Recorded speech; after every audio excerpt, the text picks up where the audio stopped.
What's up, guys? We got another game with the black pieces, and this was a really good game.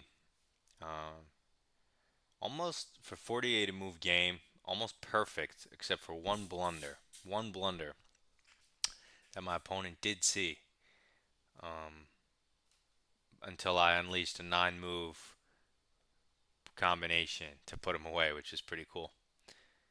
So let's get into the game against Nagarajan, 1961, rated 1863 from India. He goes 1d4, right? And I decide to go knight f6. He goes knight f3, and now I want to try a King's Indian defense. I don't know the theory, but I've seen people play it, so I have some ideas in my head of how it should be played, but very few. I go g6, he goes c4. I fianchetto the bishop. He goes knight c3. This is standard stuff, all controlling the center. And I'm using a hyper modern opening. I go d6 just to control the e5 square. So he goes e4, and I castle. So this is all pretty standard stuff. I'm pretty sure this is theory, even though I don't know theory. I'm pretty sure I've seen this. Chess.com names it the normal variation, so I'm pretty sure it's normal. Um, and now I know you want to get like e5, and they can close it, and you can kind of kingside attack like this. So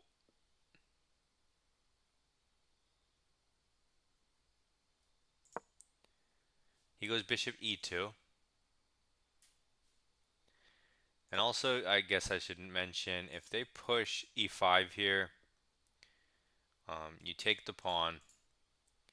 If he takes with his pawn, you can take his queen. He can take your queen if he doesn't want to lose castling rights. And then you can probably bounce your knight to one of these squares to hit the pawn. Not sure which one's better. Um, you probably win the pawn anyway, so maybe knight g4 works, kind of Budapest. But in any case, he doesn't push e5. He goes bishop e7. I mean bishop e2, preparing castling. I go knight d7 because if I push e5 and he captures and I capture back, he could take my queen before. Now he can't take my queen. Not that I don't want him to take my queen or anything, but knight c7, knight d7 seems like a good developing move that supports c5. Knight c6 is probably perfectly playable, but on d5, I don't know. I guess knowing theory there helps, but knight d7 looks natural to me. It can't be harassed. It supports e5 and it's temporary for the time being. Okay, so let's see what happens. It seems like a normal enough move. So white castles, everything's straightforward. They're just finishing their development. They have one minor piece left and the queen to move. I also have to finish my development. So in this position, if I'm going to get overrun unless I play e5 or c5 to contest the center. So I play e5 because I need to make a pawn break so he doesn't gain too much space. And now he can take probably. Oh, the lines are on. Whoops. He can take. He can push. He can ignore it. I think they're all options. And I kind of hope, because I have no experience in this, I kind of hope they push so that I can play those games where you try to push for f5 because they look fun. That's really the only reason. And I'm curious to gain experience. So he develops his last minor piece and pins my knight. It's reasonable enough. The thing is, I immediately question the bishop. Um, it's a slight weakness in case there's ever a battery. This pawn can be tender, but whenever you push this pawn, you're probably going to play king h7 anyway, which lends extra support. But it is a slight weakening of the structure. for sure. But I want to question the bishop because um, I don't want this pin, basically. And I'm happy to take his dark square bishop and have the only dark square bishop on the board. And if he goes back this way, who knows? Maybe in the future, after like rook e8, knight f8, I can go g5, hitting the bishop. He goes back, and then I can plant my knight here. Maybe, with ideas of knight f4, something like that. Either way, I question the bishop. Seems like a useful move since he put a piece on my side of the board. This is my side of the board. So he traded, which I was happy to see because now I have the only dark square bishop, and this is the King's Indian. And so if I can open the center now, it's going to be pretty awesome. So I recapture with the knight, opening my bishop's diagonal. And now my position looks good, although white's looks good too. He plays b4, gaining even more space on the queen side. The thing with this move is I think it strikes me as weird because he didn't play d5. Like, let's say he had already played d5 and the center was closed, then playing b4 makes a lot of sense because you want to play c5 and b5 and a4 and a5, but the center is not closed fully. And so I see him pushing flank pawns, and I also know I have the only bishop on the board, dark square, and this move undefends the knight, right? Important observation. And so I'm saying to myself, let me open up the center because that would make my bishop super strong. And it would make his b4 move look a little ridiculous. So I take, and he recaptures. Fine. So now my bishop is x-raying 2 knights and a rook, uncontested. So I'm happy here. Okay, so I'm thinking to myself, I need to continue developing.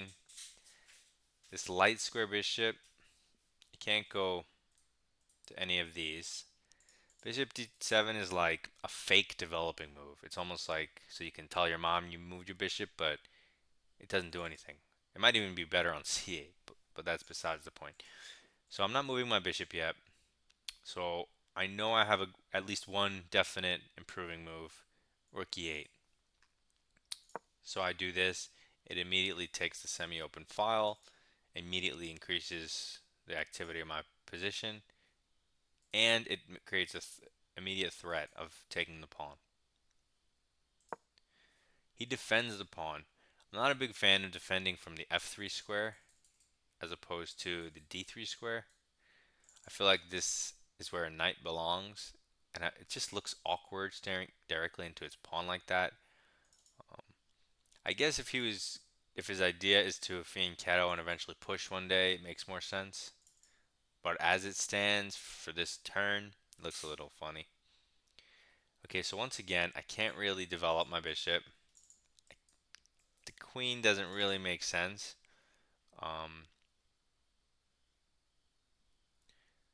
So I have certain moves. I have positional moves like a6 to stop this, to stop this. What else? Maybe a5, right?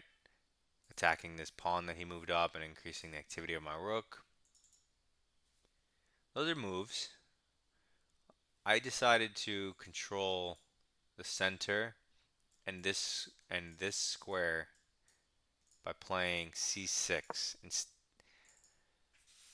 It also opens up the diagonal for my queen, gives it a little cubby hole.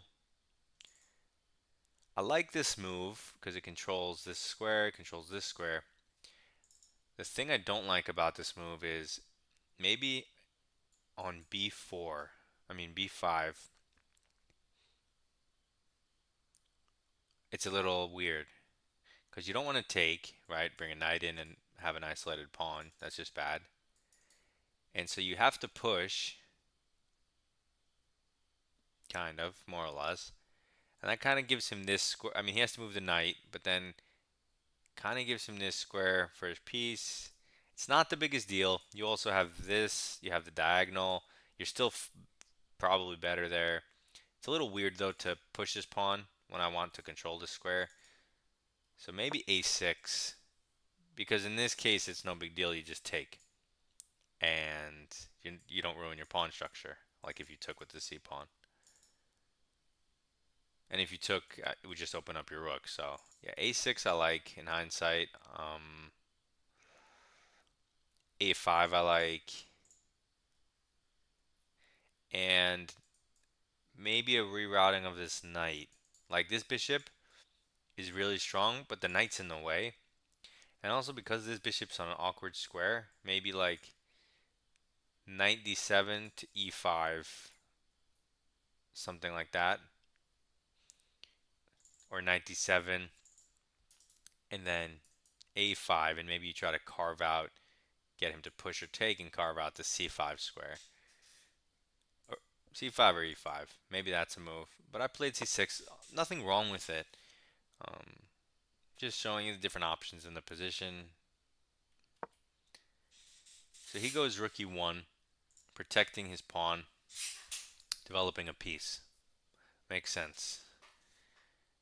And at this point, not 100% sure what to do. a5 I like, contest this, and increases activity. I also like, again, this bishop can't go anywhere useful. Queen b6 I like, it increases the activity and comes with an immediate threat and some x-ray pressure. So queen b6 I like, even though it softens the d6 pawn. So that's a little, it comes with immediate threats, and you'll be glad to trade pawns and lose your basically your only weakness so far. And I guess the last move I would consider besides queen b6 and a5, which help increase the activity. One with the queen and one increases the activity of your rook. The other move is to increase the activity of this bishop and this knight, because this knight's not, it's pressuring this, but you're never really going to win it because you can't really add more pressure, and it has nowhere to go. It's also blocking the bishop. And so knight d7 or knight h7 are moves. This one has access to these, this one has access to this, as well as other weird ideas.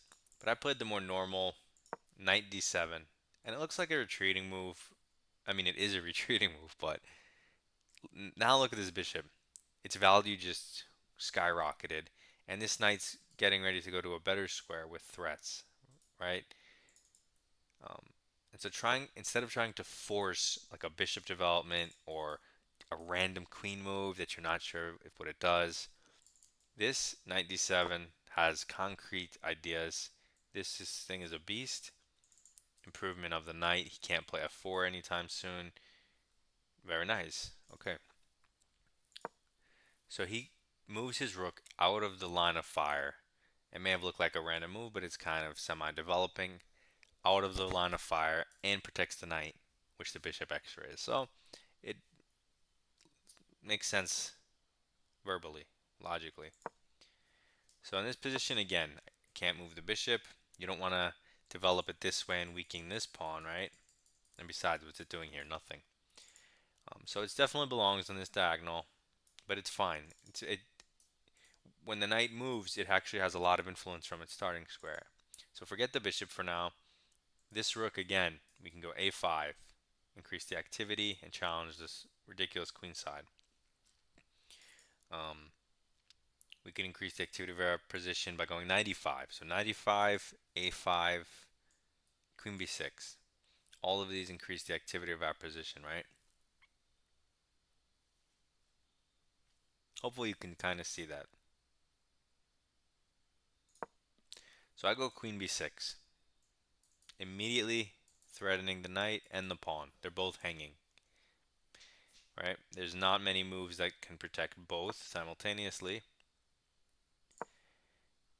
I was thinking more like knight c2, but he played knight c e2, defending the knight but not the pawn. It's a bit weird. Maybe he didn't see knight c2, or maybe he didn't like something about it. Or maybe he thought that he can just utilize the b file once I take the pawn. So what do? I take the pawn because free pawn. Let's go. And I just was careful making sure my queen wasn't going to get trapped or anything.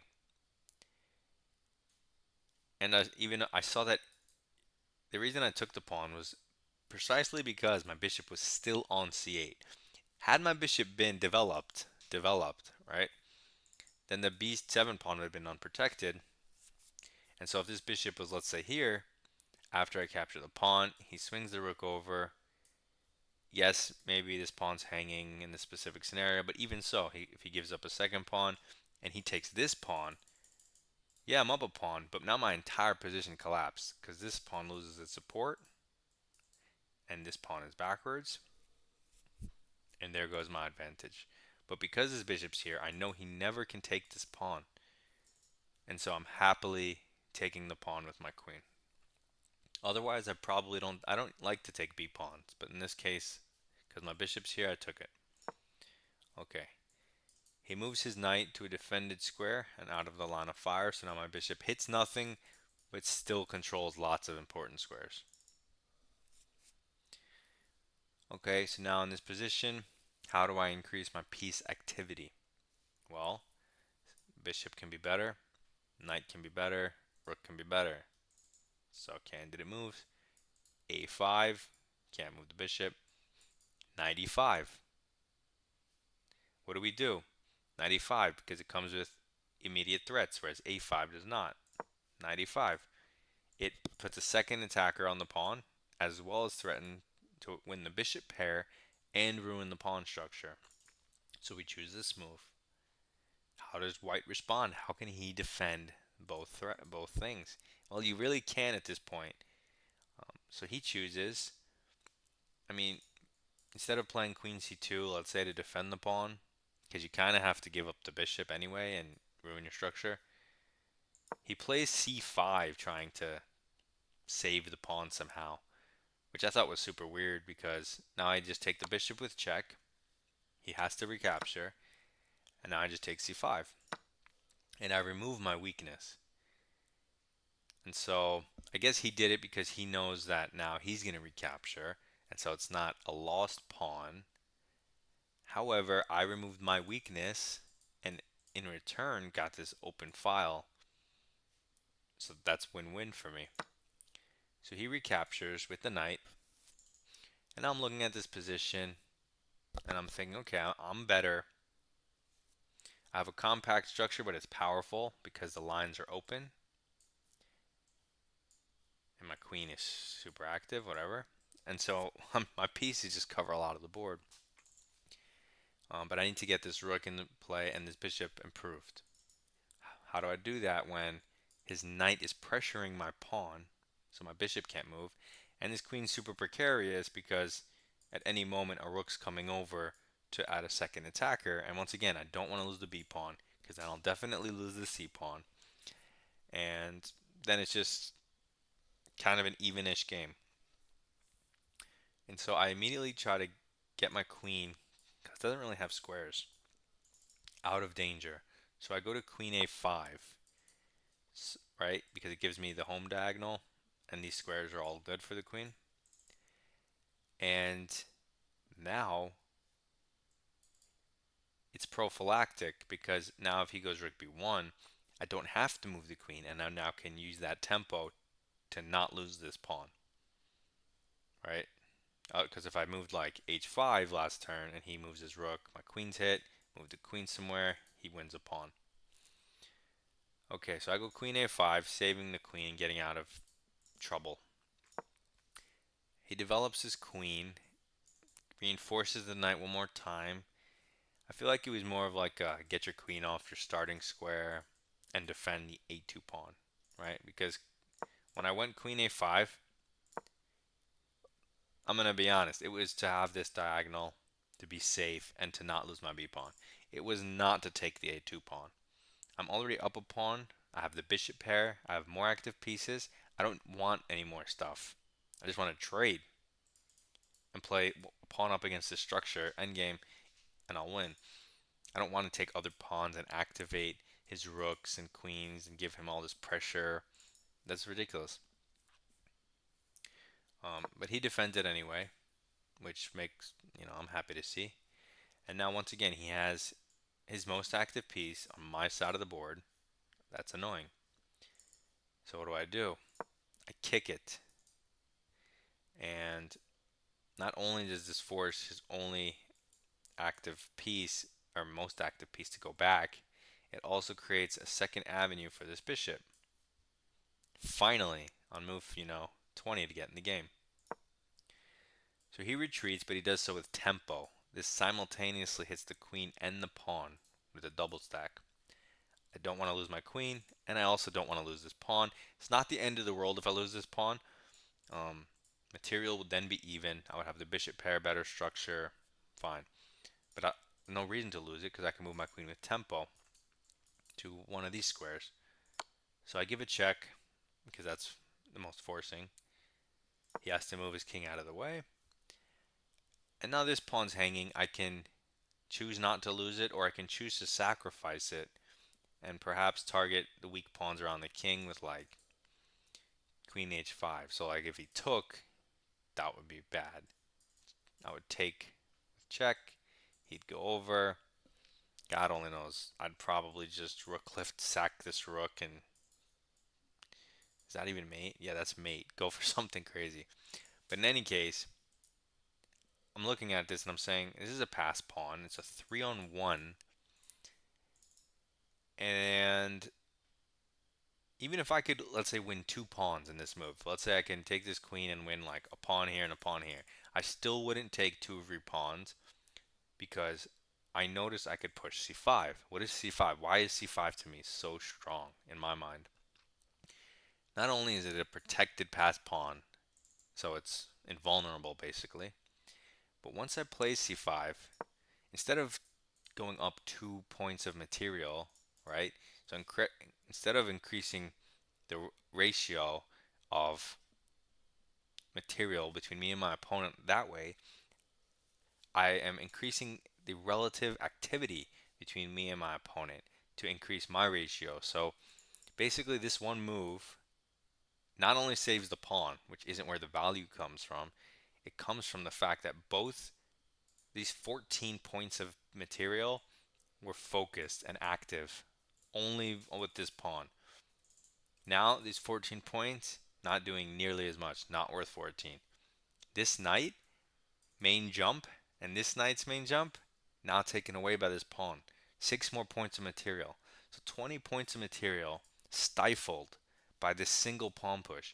So when I think of like, oh, I'm going to win 2 points of material, how about taking 20 points of material and making it worth, at least in the short term, for the next 4 moves or something like that, making it worth turning 20 points into 12 points, right? That's way more than 2 pawn gain, as long as you don't give them 10 free moves to activate. So I play c5, and now my position just looks so dominating, so ridiculously good. He tries to improve the knight to literally one of the only squares that it can go to. And he blocks this file. It doesn't do anything. It's not going anywhere. And it's even more out of the game here. At least here it would have some prospects. So this move doesn't really matter to me. Now I have my bishop. I think it's time to get in the game. Bishop a6 is a diagonal. Could be useful for when you get a rook. You can coordinate on the d3 square. Interesting. You could stay on this diagonal, maybe like bishop e6. That looks quite active. Kind of like bishop e6, but in the game I played bishop b7. And the reason I played this was it is another decent diagonal. Yes, it's staring into the pawns, which is probably why e6 is better, but it's also staring at the king, and it's also staring at weak pawns. And so I know that he can never push this pawn because I'll take with check. And so that makes me want to come up with ideas to attack this structure to get at the king. and it's a nice developing square, so that's where I put it. So he goes here, kind of protecting the king, kind of x-raying the queen. I'm going to move the queen so he doesn't have any discoveries. He doesn't have good discoveries either way, but even like here, right? I move my queen, and now he gets my dark square bishop. I don't want to give him my dark square bishop for his horrible knight. So queen f6. Nice control, and comes with a threat, immediate threat. He protects the immediate threat, but his queen's not doing anything special, not doing anything passive. I mean, aggressive. Now I'm looking at the black position, and I see one obvious improving move. Rook to d8.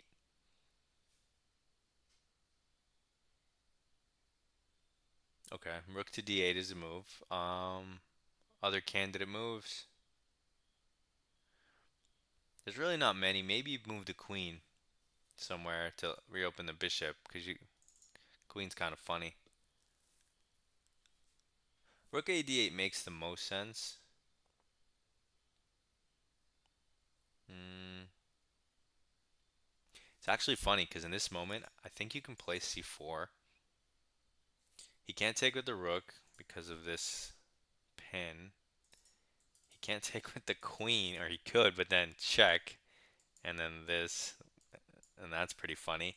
So he can't take it. He has to move the knight. Then you could push it, but okay, that's too much for me. That's too much for me. With 4 minutes, that's something I need 15 minutes to fully calculate, and then I still won't be able to calculate it. So, yeah. So rook d8, and maybe queen somewhere. I move my queen with the idea I can put my bishop here, create some threats, also kind of freezes everything, and just put so much pressure on so many things at once. Not necessary. Probably just bring the rook in, but whatever. Not a bad move.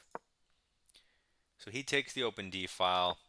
Now I bring in my last piece. All my pieces are just slicing down the board, fully developed, completely winning, great position. He goes for the queen trade. You don't have to trade. You can move your queen, right? But I know I'm winning. I'm up a pawn, better structure, bishop pair. So I just take the queen. All right, what's the point?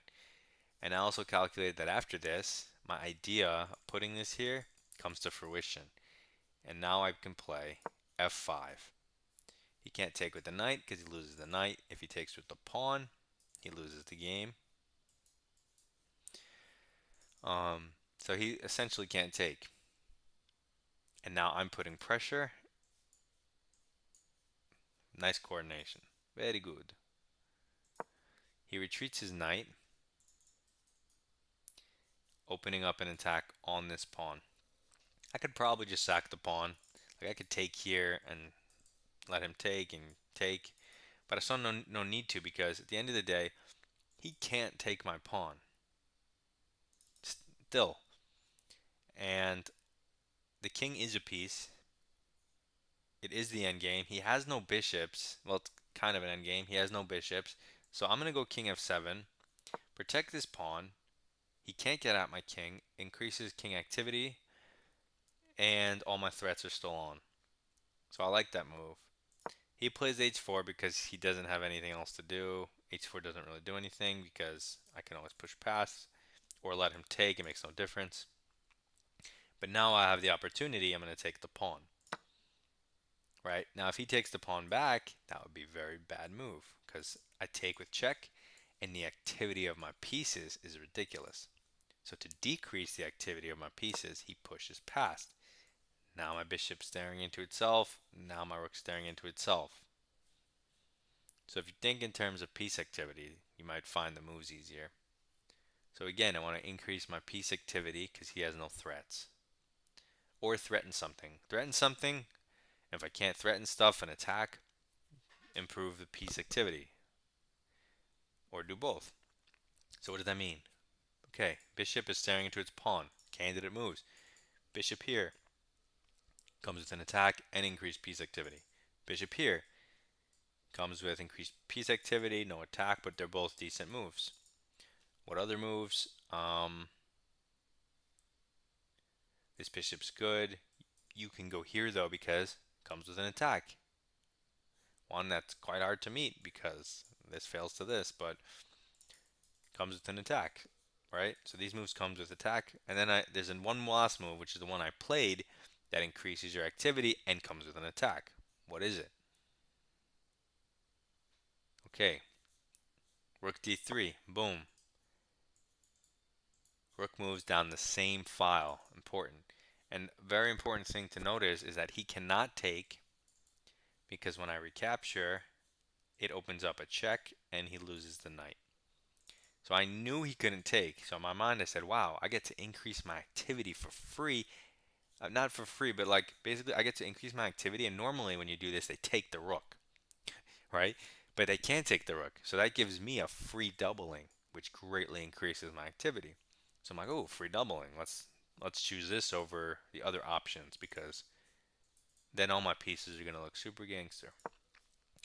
So he moves the king up, maybe to defend this pawn. Maybe he saw I can do this. And also to get out of this diagonal, because now he can take, right? And then retreat the knight somewhere or something. But now that gave me the tempo I needed to double. However, this pawn was also hanging. I wasn't expecting king h2, and since he didn't bother defending the pawn, I just took it because it also comes with a threat, initiative, piece activity. So he moves the knight because it was hanging to another useless square. So now I'm thinking to myself, can I attack something? If not, piece activity. So let's see, what can I attack? What moves do I have that attack stuff? Well, again, bishop f6 hits the pawn. Okay. But I played a different attacking move, and there aren't that many because, this move hangs something. These sacrifices are not good. That's basically it.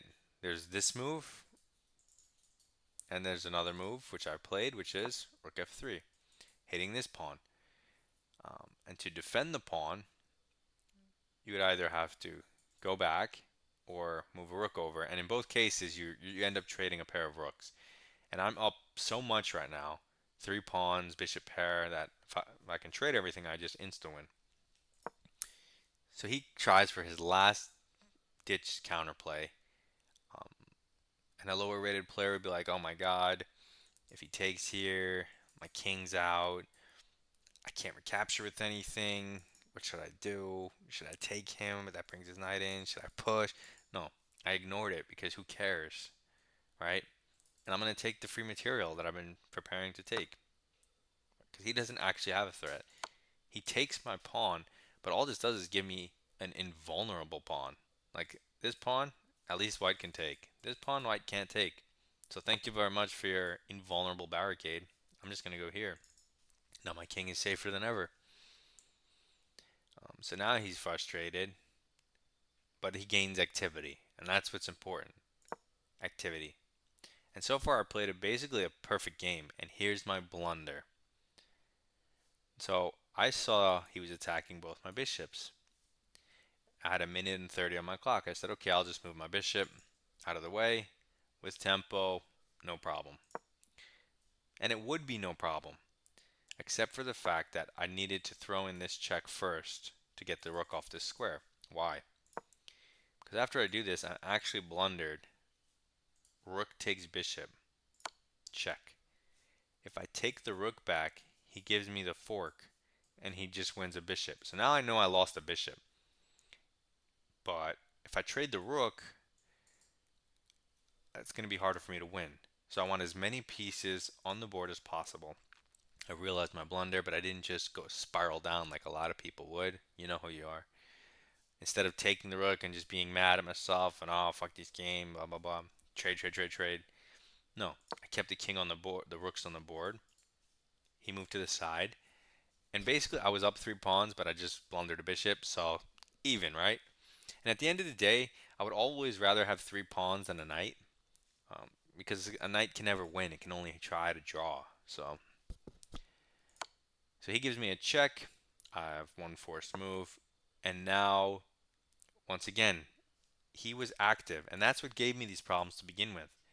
But then he takes his pawn, but now he's passive again because his pawn's in the way, and he can't get back in the game on this side of the board on anything but the H file.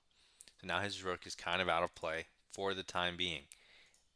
And basically, I have one. This is where I start my 9 move combination that wins me the game. And the combination starts with like 3 or 4 only moves for black. Otherwise, it's completely even. So if I want to take an advantage and win the game, I have to play this sequence of moves with 1 minute on my clock. Don't know how I did it, but it happened. So here we go. I notice his rook is sidelined from the game, not active. E3, E3. I have no other pieces, right? My rook is behind the pawn. It's a pass pawn. Need to push it. My bishop is fine, right? Good activity, doesn't need to be improved. This rook is super active. My king can be improved, but that would give him time to consolidate his pieces. He also has a pawn here, which is weird. But I have a pawn here. Now it's on the 3rd rank, defended by a rook, another rook nearby. Light square bishop can come to support. His king is looking extremely loose. And I figure, what other move can I possibly play here, if not this one? So I do it, and I said, okay, you defend this position, guy. And this was my only move for the advantage. So I found it. He plays G7. And at first, a lot of you might instantly just capture this and blunder your bishop. That would be bad. Again, in this position, black has an only move for an advantage for this 4.9. Otherwise, straight to 0. Now, this pawn is loose. Your bishop is hanging. I decide to address neither of them and, of course, go for the aggressive move. Rook f2 check. Only move. He can't block with the rook because the bishop still covers it. Don't blunder that. And that's a free rook. That would win me the game.